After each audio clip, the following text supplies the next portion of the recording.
Ini nasihat buat Uma nih. Ini ngeri nih teman-teman semua. Orang-orang yang melanggar batasan-batasan keharaman Allah. Mereka sholat sama seperti kamu, mereka qiyamul lail sama seperti kamu, mereka baca Quran sama seperti kamu, mereka puasa sama seperti kamu. Tapi ketika dalam kesendirian, mereka melakukan maksiat dan dosa demi dosa. Di depan orang, solih Masya Allah, taat Masya Allah. Tapi ketika berada dalam kesendirian, mereka mulai melakukan perbuatan dosa-dosa itu. Jadi inilah orang-orang yang Rasul katakan ketika di hari akhir nanti bawa pahala sebesar gunung, tapi ternyata bagai debu yang berterbangan, karena di depan manusia engkau soleh, ketika dalam kesendirian engkau berbuat maksiat.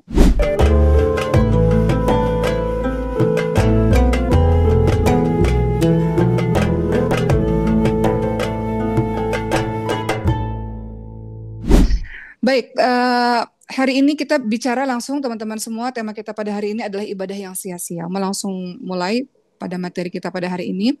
Ibadah yang sia-sia itu seperti apa sih? Tentu saja ibadah yang sia-sia adalah ibadah yang ternyata tidak diterima oleh Allah Subhanahu wa taala. Ada orang-orang yang menyangka ketika mereka banyak beribadah kepada Allah, salatnya banyak, puasa banyak, tapi ternyata ketika di hari akhir nanti dia terkejut bahwa ternyata amalan-amalan yang sudah dia kerjakan selama di dunia tidak diterima sama sekali oleh Allah Subhanahu wa taala. Itu yang kita mau bahas hari ini. Apa yang menyebabkan ibadah kita sia-sia? Apa yang menyebabkan ibadah yang kita lakukan tidak diterima oleh Allah Subhanahu wa taala? Ketika kita melakukan berbagai macam amalan, sholat malam kah, kita mengaji kah, kita berpuasa, kita sedekah dan lain-lainnya, kita berharap agar semua apa yang kita lakukan diterima oleh Allah Subhanahu wa taala, ya kan? Eh, Orang-orang saleh ketika usai bulan suci Ramadan selama 6 bulan mereka berdoa kepada Allah Subhanahu wa taala agar amalan-amalan mereka selama di bulan suci Ramadan diterima oleh Allah. Mereka begitu takut amalan-amalan mereka tidak diterima oleh Allah Subhanahu wa taala. Sebaliknya, setelah 6 bulan selesai, 6 bulan berikutnya mereka berdoa agar umur mereka disampaikan di bulan suci Ramadan. Jadi bagi teman-teman yang hari ini ketika beribadah tapi ada perasaan cemas dan takut bahwa amalan-amalan itu tidak diterima, maka tentu itu adalah tanda yang bagus. Karena teman-teman akan berhati-hati untuk melakukan berbagai macam ibadah dan berusaha bagaimana caranya agar amalan-amalan kita diterima. Teman-teman lihat dalam surah Al-Mu'minun ayat ke-60, Allah Subhanahu wa taala berfirman, "A'udzubillahi minasyaitonir rajim, walladzina yu'tuna ma atau wa qulubuhum wajilatun annahum ila rabbihim raji'un." Dan orang-orang yang memberikan apa yang telah mereka kepada Allah dengan hati yang takut balik kepada Tuhan mereka. Apa arti atau apa makna dari surah Al-Mu'minun ayat 60 ini? Dan orang-orang yang memberikan apa yang telah mereka berikan kepada Allah dengan hati yang takut. Apa maksud dari ayat ini? Ketika Rasulullah SAW membacakan ayat ini, dan orang-orang yang memberikan apa yang telah mereka berikan dengan hati yang takut, maka Siti Aisyah bertanya, ini maksudnya apa ayat ini? Siapa orang-orang yang memberikan apa yang telah mereka berikan dengan hati yang takut? Itu maksud ayatnya apa? Apakah orang-orang ini ketika beribadah tapi kemudian mereka orang-orang yang minum khamar, mereka mencuri, mereka melakukan amal-amal buruk, sampai mereka takut bahwa ibadah mereka nggak diterima oleh Allah SWT. Kemudian apa kata Rasulullah SAW? Bukan. Mereka itu orang-orang yang justru beribadah, mereka sholat, mereka sedekah, namun justru mereka takut bahwa amalan-amalan mereka tidak diterima oleh Allah Subhanahu wa taala. Ada jenis orang-orang yang sudah melakukan totalitas amal-amal solih, tapi hati mereka tetap ada rasa takut tidak diterima oleh Allah Subhanahu wa taala. Mereka ini siapa? Mereka ini orang-orang yang selalu bersegera dalam kebaikan. Mereka orang-orang yang selalu terdepan dalam melaksanakan kebaikan demi kebaikan. Jadi justru kita harus punya perasaan kalau kita melakukan berbagai macam amal solih, ada perasaan khawatir bahwa amalan kita tidak diterima oleh Allah Subhanahu wa taala. Nah, rasa khawatir inilah yang membuat kita berhati-hati untuk melakukan amal-amal soleh. Bayangkan teman-teman semua, kalau kita melakukan ibadah demi ibadah, ibadah kan lelah ya. Lalu tidak diterima oleh Allah Subhanahu wa taala, menjadi ibadah yang sia-sia. Nah, hari ini kita akan membahas mengenai apa saja sih yang membuat ibadah kita jadi sia-sia? Apa saja yang membuat ibadah kita nggak diterima oleh Allah Subhanahu wa taala? Ada orang di zamannya Rasulullah itu udah ibadah puluhan tahun, sholat puluhan tahun. Kata Rasulullah, sholat tidak diterima oleh Allah Subhanahu wa taala. Orang ini terkejut kan, kaget gitu. Ternyata ada amalan-amalan kita yang nggak diterima oleh Allah. Jadi teman-teman jangan berbangga hati, teman-teman sodakoh banyak, atau teman-teman sholatnya banyak, ngajinya banyak. Mungkin sodakoh terselip ria. riya membuat ibadah teman-teman sia-sia. Mungkin ketika melakukan amal-amal salih lainnya tidak sesuai dengan tuntunan Rasulullah SAW, tidak diterima oleh Allah SWT. Ya, jadi hari ini beberapa hal yang menjadi penyebab tidak diterimanya amal salih kita. Yang pertama, penggugur amalan kita, penghapus pahala kita, yang membuat ibadah kita sia-sia. Yang pertama adalah syirik dan murtad tentunya. Orang-orang yang syirik, orang-orang yang menduakan Allah Subhanahu wa taala. Kita sudah tahu ini semua. Orang-orang yang menduakan Allah Subhanahu wa taala, orang-orang yang tidak memiliki tauhid, orang-orang yang tidak beriman kepada Allah Subhanahu wa taala, mereka berbuat baik, semua kebaikan dibalas di dunia saja, tapi tidak dibalas di hari akhir. Orang-orang yang beriman kepada Allah Subhanahu wa taala, kebaikan yang dilakukan dibalas di dunia dan di akhirat. Jadi tentang syirik, teman-teman lihat surah Az-Zumar ayat ke-65. Surah Az-Zumar ayat ke-65. Allah Subhanahu wa taala berfirman, "A'udzubillahi minasyaitonirrajim, wa laqad uhiya ilaika wa ilal ladzina min qablika la in asyrakta la yahbatanna 'amaluka wa la takunanna minal khasirin." Ya. Dalam surah Az-Zumar ayat ke-65, Allah Subhanahu wa taala berfirman, "Dan sesungguhnya telah diwahyukan kepada engkau wahai Muhammad dan kepada para nabi sebelum engkau, jika kamu berbuat syirik kepada Allah Subhanahu wa taala, niscaya akan gugur, terhapuslah amalanmu dan tentu kamu termasuk orang-orang yang merugi." Jadi yang pertama yang membuat ibadah kita sia-sia, nggak dinilai, nggak dibalas oleh Allah di hari akhir nanti kalau kita syirik, kita nggak beriman kepada Allah Subhanahu wa taala.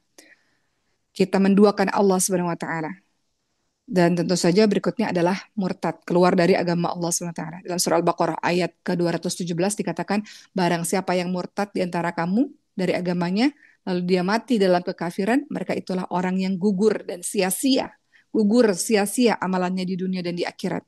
Mereka itulah penghuni neraka, mereka kekal di dalamnya. Sebaliknya orang yang tadinya bukan Islam masuk ke Islam, maka semua dosa-dosanya yang kemarin dihapus, dia seperti bayi yang terlahir kembali.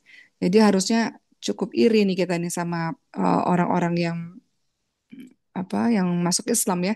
Mereka seperti bayi baru lahir bersih gitu, nggak ada dosa, bersih. Sebaliknya orang-orang Islam yang dari kecilnya Islam ini nggak tahu kita dosa kita udah sebanyak apa dan nggak tahu kita amalan ibadah kita diterima atau nggak di sisi Allah Subhanahu Wa Taala. Jadi yang pertama yang membuat ibadah kita sia-sia, yang membuat ibadah kita tidak diterima oleh Allah Subhanahu Wa Taala adalah syirik.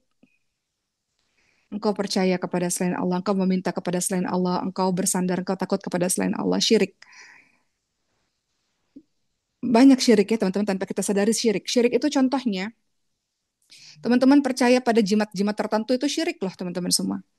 Um, izin Uma cerita, Uma pernah datang ke suatu rumah teman, di setiap pintu tuh kayak ada yang dibungkus kain putih gitu, di setiap pintu-pintunya. Uma tanya itu apa, terus katanya itu keris yang dibungkus gitu, sebagai penyelamat atau keris ini yang menjadi penyelamat untuk rumah ini atau untuk keluarga ini. Syirik.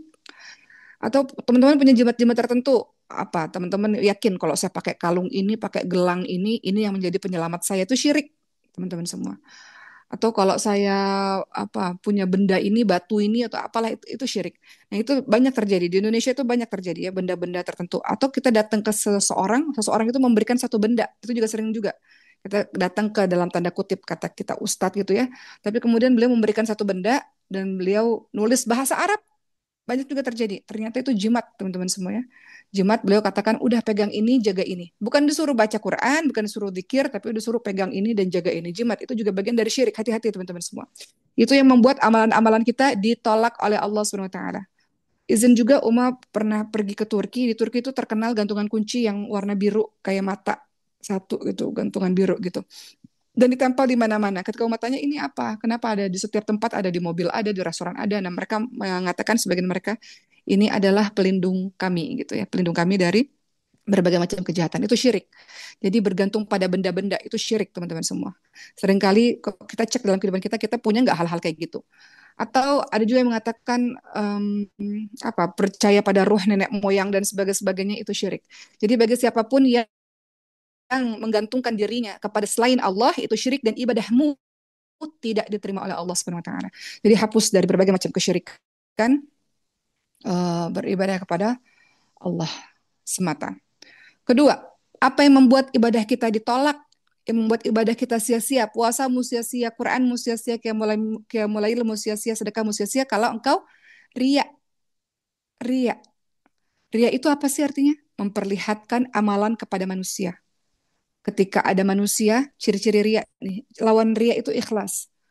Kalau ikhlas itu artinya lillah, melakukan segala sesuatu untuk Allah. Mau ada orang, nggak ada orang, tetap sama ibadahnya. Tapi kalau ria beda. Di depan orang dia bersemangat, ketika nggak ada orang dia nggak mengerjakan. Di depan orang dia membaguskan amalan-amalannya, ketika dalam kesendirian dia malas-malasan. Itu ria. Ria adalah memperlihatkan amalannya kepada manusia, berbangga. Ciri-ciri ria ketika ada orang memuji, nah dia bersemangat. Ketika dia tidak dipuji, dia malas, dia hentikan. Tapi kalau orang ikhlas, nggak bergantung pada penilaian manusia, nggak berharap puja-puji manusia. Yang dilakukan untuk Allah Subhanahu Wa Taala. Ketika dia berbuat kebaikan, mau dihargai, nggak ada masalah. Karena dia melakukan kebaikannya hanya untuk Allah Subhanahu Wa Taala. Allah yang membalas, nggak mengharap dari manusia. Tapi kalau ria, dia mengharap puji-pujian dari manusia. Memperlihatkan amalannya kepada manusia dengan penuh kebanggaan. Mengharapkan kebaikan dunia bagi dirinya. Ya. Nah, syirik ini teman-teman semua hati-hati. Dia termasuk syirik kecil. Kalau tadi syirik besar itu bergantung kepada selain Allah, percaya kepada selain Allah, tapi tapi ria itu adalah syirik kecil. Suatu ketika Rasulullah SAW pernah berkata kepada Abu Bakar, Sayyidina Abu Bakar, bagi pada kalian, kata Rasulullah, ada syirik yang lebih tersembunyi daripada langkah seekor semut. Jadi syirik itu eh, apa syirik kecil atau ria itu tuh syirik tersembunyi ya teman-teman semua. Yang tahu tuh dirimu aja sebenarnya. Engkau melakukan ikhlas atau nggak ikhlas yang tahu dirimu sendiri. Makanya itu syirik kecil disebut syirik yang tersembunyi. Kemudian kata Sayyidina Abu Bakar, bukankah syirik itu adalah sesuatu yang menjadikan selain Allah sebagai zat yang jiwaku ada di tangannya, demi Allah, zat yang jiwaku ada di tangannya, syirik kecil atau riya lebih tersembunyi daripada langkah seekor semut. Langkah seekor semut dibandingkan dengan riya. Riya itu lebih tersembunyi daripada langkah seekor semut. Artinya apa? Riya itu halus, muncul di sini nih, tiba-tiba. Awalnya nih contoh ya teman-teman semua, contoh ria syirik kecil ini. Awalnya sedekah nih. Sedekah tadinya ikhlas, ikhlas di tengah perjalanan ketika sudah mulai dipuja-puji orang, orang-orang mulai memviralkan misalnya ya kebaikan-kebaikanmu. Di sini muncul nih mau lebih dipandang lagi oleh manusia. Merasa berbangga hati ujub gitu. Kemudian akhirnya niatnya udah belok. Makanya kita selalu dikatakan bahwa luruskan niat di awal, di tengah, di akhir, luruskan niat, perbaharui niat supaya ibadahmu itu diterima. Karena niat itu kadang-kadang berubah-ubah. Kadang-kadang awalnya ikhlas, lillah karena Allah, tapi di tengah-tengah perjalanan tiba-tiba niatnya berubah. Jadi ria gitu. Jadi senantiasa perbaharui niat gitu teman-teman semua. Ya, apapun amalan soleh yang teman-teman lakukan. Teman-teman baca Quran gitu. Baca Quran. Baca Quran biasa di depan umum karena ada orang yang udah biasa baca Quran. Di Mesir ini semua orang baca Quran di mana-mana. Mau di stasiun kayak, mau di bandara kayak, mau di di halte bus kayak, di tempat-tempat umum, mereka baca Quran di mana-mana. Baca Quran biasa, tapi riya tuh muncul kalau tiba-tiba ada orang lewat, kemudian kita baguskan suara kita supaya kita mendapatkan pujian dari dia. Itu masuk riya, teman-teman semua. Hati-hati. Jadi Rasulullah SAW ingatkan, riya itu lebih tersembunyi daripada langkah seekor semut. Maka perbaharui niat meminta sama Allah keikhlasan, ya Allah keikhlasan. Uma mau cerita sedikit. Uma kalau di Mesir ini, Uma selalu minta doa dari para masyayikh, dari para dokter, dari para guru-guru gitu. Apa pesan mereka selalu dan selalu mereka bilang? Salah satunya adalah jaga keikhlasan, ikhlas gitu. Artinya apa? Lakukan semuanya lillah, lillah, lillah. Gak mengharap pandangan manusia, gak mengharap puja-puji manusia, gak mengharap tepuk tangan dari manusia, enggak. Terlalu kecil, balasan dari manusia terlalu kecil. Berharap pada Allah SWT saja. Jadi ketika kamu melakukan kebaikan, mau dibalas kebaikan atau enggak ada masalah. Mau dipuji, enggak dipuji, enggak ada masalah. Yang kita cari adalah ridha dari Allah SWT. Rasulullah lanjutkan, syirik kecil atau riya lebih tersembunyi daripada langkah seekor semut. Maukah aku tunjukkan kepadamu, ya Abu Bakar, jika engkau mengucapkannya, maka lenyaplah riya itu, lenyaplah syirik yang tersembunyi itu. Catat doanya teman-teman semua. Kadang-kadang riya ini masuk ke dalam diri kita, hati-hati. Hati-hati. Eh, contoh teman-teman ya, sebelum bahas tentang doa dari Rasulullah SAW, ada salah satu Syekh Az-Zahar ini mengatakan, saat ini orang-orang berlomba-lomba menampakkan keburukannya di sosial media. Maka saatnya engkau menampakkan kebaikanmu di sosial media. Nampakkan kebaikanmu, nampakkan syiar-syiar agamamu. Tapi hati-hati teman-teman semua. Engkau menampakkan syiar, engkau menampakkan engkau ikut kajian atau engkau menampakkan Quran yang engkau baca dan sebagainya, sedekah yang engkau berikan, nggak ada masalah. Tapi hati-hati, kadang-kadang riak terselip di situ. Hati-hati. Maka doa ini, baca doa ini, semoga engkau senantiasa diberikan oleh Allah keikhlasan. Apa doa yang diajarkan Rasulullah agar nggak ada riak di hati kita? Apa doa yang diajarkan Rasulullah SAW? Kata Rasulullah SAW, Allahumma inni a'udzubika an usyrika bika wa ana a'lam wa astaghfiruka lima la a'lam. Allahumma inni a'udzubika an usyrika bika wa ana a'lamu wa astaghfiruka lima la a'lam. Ya Allah, sesungguhnya aku berlindung kepada Engkau dari perbuatan kesyirikan terhadapmu dan dalam keadaan aku mengetahuinya, ketika aku mengetahuinya. Dan aku memohon ampun kepadamu dari apapun yang tidak aku ketahui. Doa yang diajarkan Rasulullah kepada Abu Bakar supaya tidak riak dalam melakukan amalan-amalan. Ya Allah, sesungguhnya aku berlindung kepada Engkau dari perbuatan kesyirikan terhadapmu dalam keadaan aku mengetahuinya dan aku memohon ampun kepadamu dari apapun yang aku tidak mengetahuinya. Doanya Allahumma inni a'udzubika an usyrika bika wa ana a'lam wa astaghfiruka lima la a'lam. Jadi umat ulang lagi, Nabi Muhammad SAW mengatakan pada Abu Bakar ada syirik kecil yang lebih tersembunyi daripada langkahnya seekor semut, yaitu riya. Baca doa ini, semoga engkau senantiasa mengerjakan sesuatu lillah karena Allah SWT. Gitu teman-teman semua. Uma cerita sedikit pengalaman personal sebelum kita masuk kepada poin-poin berikutnya. Kadang-kadang dalam ceramah safari dakwah di Indonesia, Uma kan safari dakwah ke berbagai macam pelosok ya teman-teman semua, nggak cuma di kota-kota besar, datang ke pelosok-pelosok. Dan ketika ceramah itu kan orang tuh ribuan datang gitu, rame gitu di masjid. eh Salah satu kebiasaan orang-orang Indonesia itu apa? Mereka suka cium-cium tangan gitu kan, cium-cium tangan gitu, memeluk-meluk dan segala macam. Itu tuh dalam hati tuh Uma tuh ya sedih ya, ada rasa sedih karena ngerasa ya Allah, mereka sebegitunya kepada saya, Engkau telah menutupi aib dan kekurangan saya, dosa saya ya Allah, sehingga orang-orang sayang pada saya. Orang-orang sayang pada kita bukan karena kita soleh ya teman-teman semua, tapi orang-orang sayang pada kita karena Allah menutupi kekurangan aib dosanya kita, sehingga orang-orang lihat kita yang indah-indahnya saja. Berikutnya Umar beristighfar sebenarnya ketika orang-orang cium tangan, peluk-peluk gitu. Umar beristighfar, terus Umar katakan ya Allah, ngeri ya, maksudnya puja-puji manusia itu sesuatu yang mengerikan gitu teman-teman semua. Khawatir itu membuat kita jadi apa ya, jadi berubah niat gitu.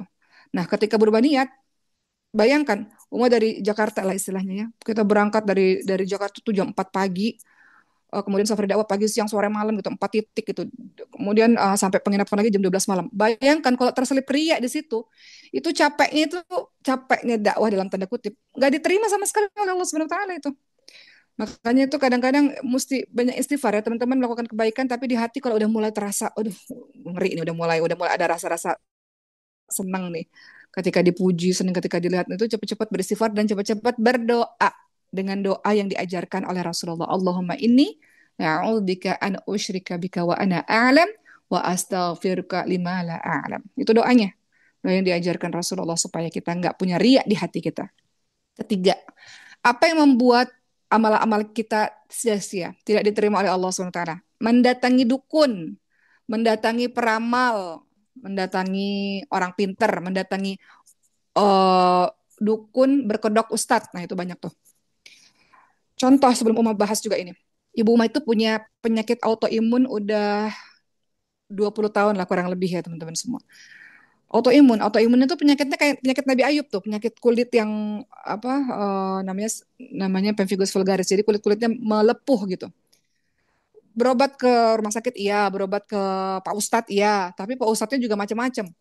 Nah, beberapa Ustadz mengatakan, Ibu mandi kembang 7 rupa atau berapa gitu, jam 12 malam katanya. Harus cari kembang-kembangnya, terus mandi harus jam 12 malam. Atau Ibu mandi dengan air kencing Ibu sendiri. Dan aneh-aneh yang lain-lainnya. Nah, teman-teman hati-hati.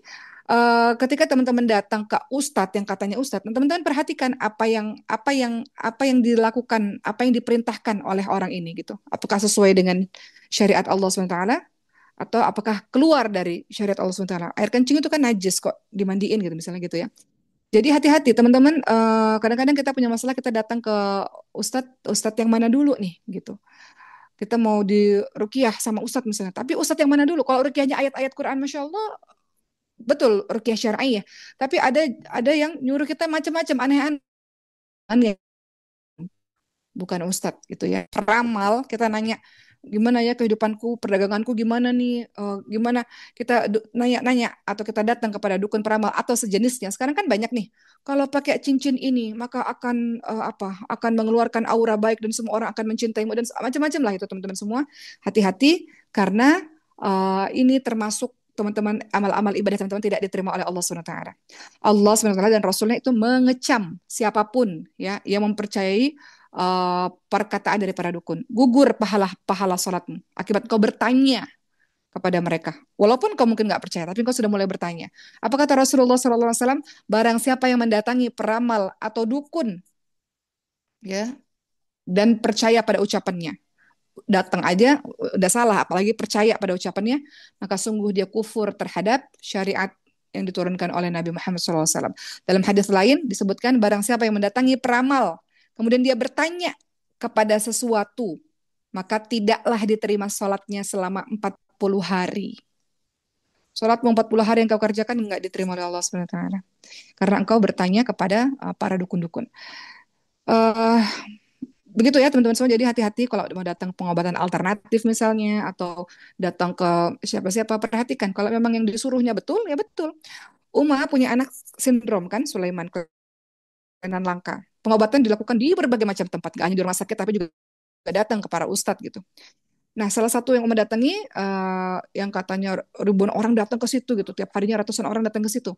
Ketika Uma datang, ternyata apa yang beliau katakan? Yang beliau katakan, kata beliau, kan beliau hanya mijit Sulaiman. Kemudian beliau katakan, jangan lupa ya untuk zikir setiap hari. Jangan lupa zikir setiap hari. Itu aja pesannya. Anak ini, insya Allah, anak ini dipijitkan, anak ini sehat, insya Allah. Setelah itu jangan lupa ibunya, ayahnya, itu harus zikir setiap hari. Minta kepada Allah SWT. Itu pesannya. Nah, berarti ini sesuatu yang benar karena beliau memang menganjurkan sesuatu yang benar. Jangan lepas zikir ya dari Allah SWT kata beliau. Jangan lepas zikir dan tetap lanjutkan pengobatan di rumah sakit. Namun kunci dari semuanya adalah zikir. Kita baca ayat-ayat Quran yang sudah baca-baca apa yang sudah diajarkan oleh Nabi dan Rasulnya, bacaannya ini. Dan itu memang ada di Quran, ada di hadis gitu misalnya.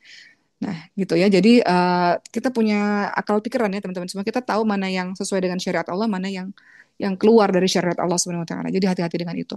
Keempat, apa yang membuat amal ibadah kita sia-sia nggak diterima oleh Allah Subhanahu wa taala? Durhaka kepada orang tua.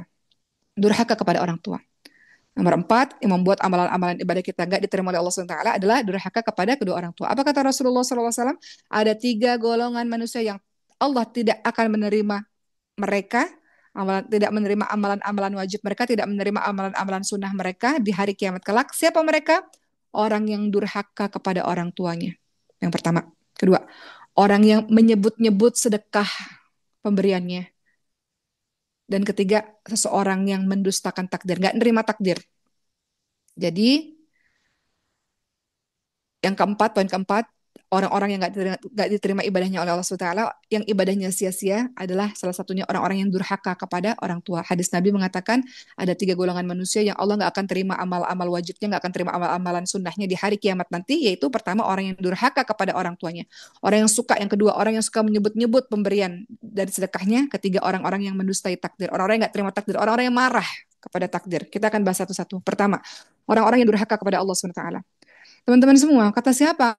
Kata siapa baik sama orang tua itu mudah. Baik sama orang tua yang baik itu mudah. Tapi baik sama orang tua yang dulunya nggak baik sama kita itu nggak mudah. Betul nggak?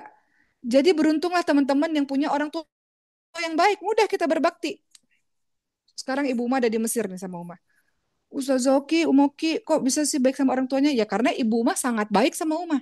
Jadi mudah bagi Uma untuk membalas kebaikan itu. Uma tanya sama anak-anak Uma, anak-anak nanti kalau Uma tua, Uma sendirian, Uma gimana ya? Enggak, Uma tinggal sama kita, enggak tinggal sama Maryam, enggak tinggal sama Ibrahim. Terus Uma bercanda, ntar kalau pasangan kalian, istri kalian, suami kalian enggak mau gimana? Enggak, pokoknya Uma harus tinggal sama kita. Kenapa? Uma tanya. Enggak, karena kita sayang banget sama Uma, karena Uma udah baik banget sama kita. Tiap hari Uma ngurusin kita, tiap hari Uma tidur sama kita. Jadi mudah bagi kita untuk berbuat baik pada orang tua yang baik pada kita.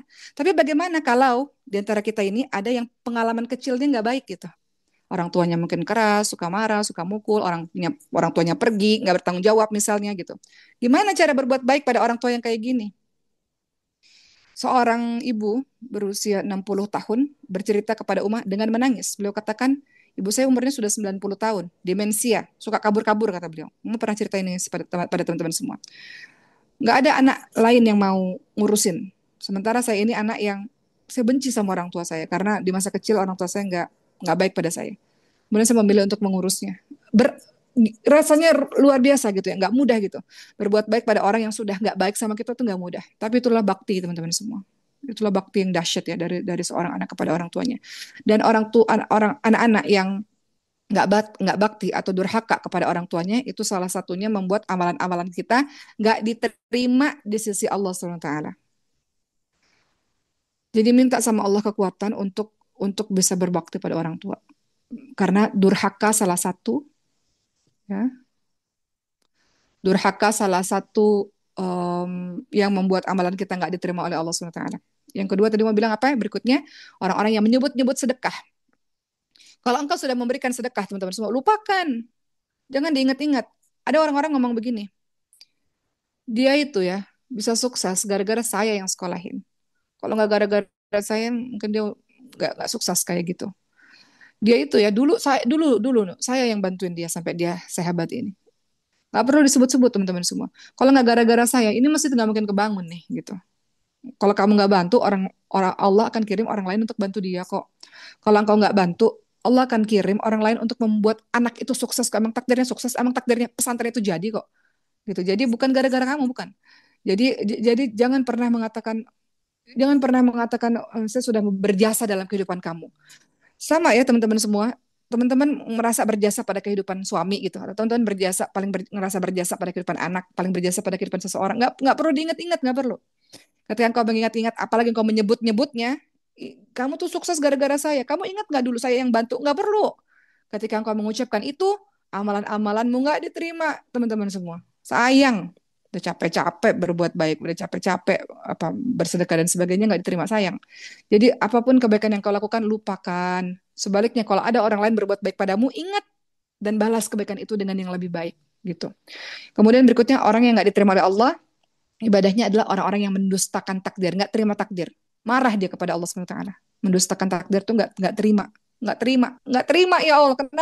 Kenapa harus saya yang melakukan, yang menerima ini, nggak terima. Orang-orang yang nggak ridho terhadap ketetapan Allah. Itu poin yang keempat ya teman-teman semua. Poin keempat yang beranak tiga gitu ya. Sekarang yang kelima. Apa sih yang membuat ibadah kita sia-sia di sisi Allah SWT? Apa sih yang membuat amal ibadah kita itu nggak dilihat oleh Allah SWT, nggak bernilai pahala di sisi Allah SWT? Yaitu, ini nasihat buat umat nih. Ini ngeri ini teman-teman semua. Orang-orang yang melanggar batasan-batasan keharaman Allah. Orang-orang yang melanggar batas-batasan keharaman. Ketika dia sendiri, dia berbuat dosa. Ketika dia dalam keramaian, dia terlihat soleh. Jadi orang yang nggak diterima amalannya di hadapan Allah SWT, orang-orang yang melanggar batas-batasnya Allah SWT. Apa kata Rasulullah SAW? Perhatikan teman-teman, apa yang Umar katakan ini. Ini sesuatu yang mengerikan ya. Ini nasihat besar juga buat di rumah. Kata Rasulullah, sungguh aku mengetahui banyak di kalangan umatku yang datang pada hari kiamat dengan berbekal kebaikan sebanyak gunung, sebesar gunung. Namun Allah menjadikan amal-amal itu sebagai debu yang berterbangan. Lalu sahabat bertanya, siapa mereka ya Rasulullah? Jelaskan kepada kami siapa mereka agar kami tidak mengikuti orang tersebut, agar kami tidak menjadi seperti mereka tanpa kami sadari. Lalu Rasulullah SAW menjawab, sesungguhnya mereka adalah saudara-saudara kalian. Dari jenis kalian. Mereka melakukan tahajud sebagaimana yang kalian lakukan. Mereka melakukan berbagai macam ibadah sebagaimana yang kalian lakukan. Namun ketika orang-orang pergi dan mereka dalam kesendirian, mereka melanggar batas-batas keharaman-keharaman Allah SWT. Mereka sholat sama seperti kamu, mereka qiyamul lail sama seperti kamu, mereka baca Quran sama seperti kamu, mereka puasa sama seperti kamu. Tapi ketika dalam kesendirian, mereka melakukan maksiat dan dosa demi dosa. Di depan orang, soleh Masya Allah. Taat Masya Allah. Tapi ketika berada dalam kesendirian, mereka mulai melakukan perbuatan dosa-dosa itu.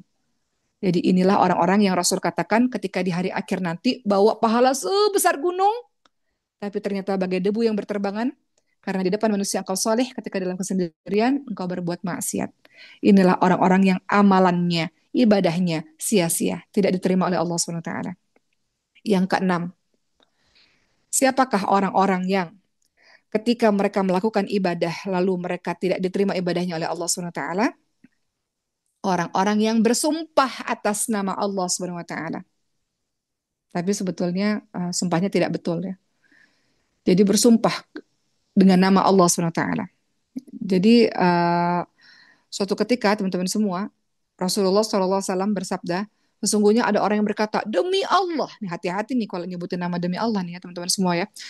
Kata Rasulullah, ada orang yang berkata, demi Allah, Allah nggak akan pernah ngampunin kamu. Karena dosamu begitu banyak, kamu tuh ahli maksiat. Demi Allah, Allah nggak pernah ngampunin kamu. Teman-teman, bagaimana mungkin ada orang yang mengatakan demikian? Padahal Allah SWT berfirman, siapakah orang yang telah bersumpah atas namaku dan bersaksi bahwa aku tidak memberikan ampunan kepada si fulan? Ya, sungguh aku, kata Allah, telah mengampuni si fulan dan aku gugurkan amalanmu. Nggak boleh engkau mengatakan demi Allah, demi Allah, demi Allah gitu ya. Apalagi orang-orang mengatakan demi Allah engkau nggak akan diampuni oleh Allah SWT. Ngeri sekali perbuatan ini. Orang ini menyebabkan orang lain berputus asa dari kasih sayang Allah SWT. Yang ada orang ini makin berbuat dosa gitu, makin terpuruk dalam dosa, makin tenggelam dalam kemaksiatan. Ya harusnya kita ini jadi orang yang menjadi penolong bagi orang lain yang menjadi orang baik. Tapi kenapa kita katakan demi Allah? Allah nggak akan ngampunin kamu. Siapa kamu bisa mengatakan demikian? Allah mengampuni semua dosa. Allah mengampuni semua dosa. Az-Zumar 53. Allah Subhanahu wa taala mengatakan, teman-teman baca ayatnya, intinya adalah Allah Subhanahu wa taala berfirman bahwa Allah mengampuni semua dosa. Allah Maha Pengampun lagi Allah Maha Penyayang. Ya, jadi Allah mengampuni semua dosa-dosamu. Kenapa engkau katakan demi Allah, demi Allah? Hati-hati ketika kita bersumpah atas nama Allah SWT. Apalagi sesuatu itu yang tidak benar. Itu menyebabkan amalan-amalanmu tidak diterima oleh Allah SWT. Yang ketujuh, apa yang menyebabkan ibadahmu sia-sia? Meninggalkan khususnya sholat asar. Rasulullah SAW bersabda, barang siapa meninggalkan sholat asar, maka gugurlah amalannya. Jadi hadis ini memperingatkan kita sholat lima waktu, terlebih perhatikan sholat asarmu. Kau meninggalkan sholat asar, amal-amalmu nggak diterima oleh Allah SWT. Kedelapan, siapakah orang yang amal ibadahnya sia-sia, nggak diterima oleh Allah SWT? Adalah orang yang minum khamr. Orang yang minum khamr. Barang siapa yang minum khamr, tidak diterima sholatnya 40 hari. Dan jika dia bertobat, Allah ampuni. Tapi jika dia mengulanginya, tidak diterima sholatnya 40 hari. Nggak diterima sholatnya 40 hari, teman-teman semua. Jadi jangan coba-coba. Itu khamar ya, sesuatu yang memabukkan. Segala sesuatu yang memabukkan. Ya. Nggak diterima sholatnya 40 hari. Kalau di desa-desa, ya Umi juga berasal dari daerah ya teman-teman semua. Desa-desa itu cenderung lebih lebih aman ya biasanya ya. Wallahu alam ya. Tapi nggak juga sih, kadang-kadang Uma safari dakwah, Uma sering lihat juga ya warung-warung ramang-ramang tuh banyak juga gitu. Kan kita melintasi apa warung-warung ramang-ramang tuh sering gitu ketika Uma safari dakwah. Ternyata di pedesaan ada juga sih yang kayak gitu gitu. Nah di perkotaan hal-hal ini jadi lebih lebih apa ya lebih kayak biasa gitu ya minum-minum khamar sesuatu yang biasa gitu. Mudah-mudahan kita dijauhkan dari hal-hal tersebut, nggak usah coba-coba. Karena ternyata itu yang membuat amalan kita nggak diterima oleh Allah SWT. Terus keberapa lagi nih? Yang ke sembilan. Apa yang menyebabkan ibadah kita sia-sia di hadapan Allah SWT? Kedurhakaan istri pada suami. Dan sebaliknya, kedurhakaan kita kepada pasangan kita. Apa kata Rasulullah SAW? Ada tiga golongan manusia. Salat mereka tidak melampaui telinga mereka. Siapa itu? Artinya apa? Nggak diterima oleh Allah SWT. Budak yang kabur dari majikannya sampai dia kembali di masanya Rasulullah. Kemudian seorang istri yang melewati malam hari dalam keadaan suami murka kepadanya. Dan seorang imam bagi sekelompok kaum padahal mereka membencinya. Jadi minta kepada Allah SWT kalau lagi bertengkar dengan suami jangan lama-lama berantemnya ya teman-teman semua ya. Jangan kelamaan berantemnya, jangan kelamaan bermuka masamnya, jangan kelamaan bertengkar dengan kata-kata kasarnya karena itu membuat amal-amal kita nggak diterima oleh Allah SWT. Apalagi kalau suaminya baik, ya nggak ada alasan untuk itu. Kalau suaminya nggak baik, ya minta kepada Allah kesabaran untuk bisa berbuat baik kepadanya. Baik, Alhamdulillah. Alhamdulillah, Uma sudah sampaikan 45 menit kurang lebih tentang amalan ibadah yang sia-sia. Uma review sedikit, hari ini kita sudah bahas amalan ibadah yang sia-sia. Orang-orang beriman sesuai dengan surah Al-Mu'minun ayat ke-60 adalah mereka yang memberikan apa yang telah mereka berikan dengan hati yang takut. Siapa itu? Kata Rasulullah SAW, mereka itu adalah ketika mereka melakukan ibadah, saum, sholat, sedekah, namun mereka takut jika amalan mereka tidak diterima oleh Allah SWT. Mereka itu orang yang bersegera dalam melakukan kebaikan demi kebaikan. Kita juga sudah bahas penggugur amalan atau penggugur pahala atau yang membuat amalan kita sia-sia. Yang pertama adalah syirik dan murtad, kemudian yang kedua adalah riya, kemudian yang ketiga adalah mendatangi para dukun, kemudian yang keempat durhaka kepada orang tua, di mana durhaka kepada orang tua itu termasuk dalam hadis yang mengatakan tiga golongan manusia yang Allah tidak akan menerima amalan mereka adalah orang yang durhaka kepada orang tuanya, orang-orang yang menyebut sedekah pemberiannya, dan orang-orang yang mendustakan takdir atau tak menerima takdir. Kelima, orang-orang yang tidak diterima ibadahnya oleh Allah atau ibadahnya sia-sia, melanggar batasan-batasan keharaman. Di depan orang banyak dia solih, di dalam kesendirian dia melakukan dosa demi dosa. Di dalam orang banyak, hadapan orang banyak dia ikut kajian, dia puasa dan sebagainya. Di dalam kesendirian dia nonton video-video porno atau dia bersama sang kekasihnya melakukan sesuatu dan sebagainya. Itu yang tidak diterima amalannya di hadapan Allah SWT. Yang keenam, orang-orang yang bersumpah dengan nama Allah SWT. Ya, mudah untuk mengatakan demi Allah, hati-hati dengan itu. Kedelapan, pecandu khamar atau orang-orang yang minum khamar. Kemudian yang kesembilan, kedurhakaan pasangan seseorang kepada pasangannya, kedurhakaan istri kepada suaminya. Itu yang menyebabkan amalan-amalan kita nggak diterima atau ibadah kita sia-sia di hadapan Allah SWT.